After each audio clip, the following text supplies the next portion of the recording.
రాంపల్లి గ్రామంలో ఈరోజు గుర్తు తెలియని దుండగులు హిందూ వ్యతిరేకులు మన రాంపల్లి గ్రామంలో ఉన్నటువంటి రామాలయము ముందు ఆంజనేయ స్వామి విగ్రహం పైన దాడులు చేశారు. ఆంజనేయ స్వామి చేతులు, కాళ్ళు, గద ఏకంగా మొత్తం విగ్రహాన్ని ధ్వంసం చేయడం జరిగింది.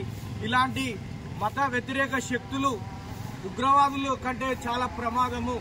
హిందూ సమాజం పైన దాడి చేయడం కాదు, హిందూ వ్యక్తుల పైన కూడా దాడి చేయడము.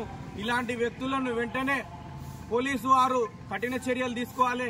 లేదు పక్షంలో హిందూ సమాజం అంతా ఏకమై మరి కొద్దిసేపట్లో హిందూ సమాజ సంఘ సభ్యులందరూ కూడా మా రాంపల్లి గ్రామంలోని మహిళలు, యువకులు, పెద్దలు ప్రతి ఒక్కరు కూడా కదిలి వస్తున్నారు. మరికొద్ది సేపట్లో మేమందరం కూడా ఈ రాష్ట్రం మొత్తం, దేశం మొత్తం తెలిసేలా ఖచ్చితంగా ధర్నా చేస్తున్నాము. ఈ దాడిని ఖచ్చితంగా ఖండిస్తా ఉన్నాము. జై శ్రీరామ్.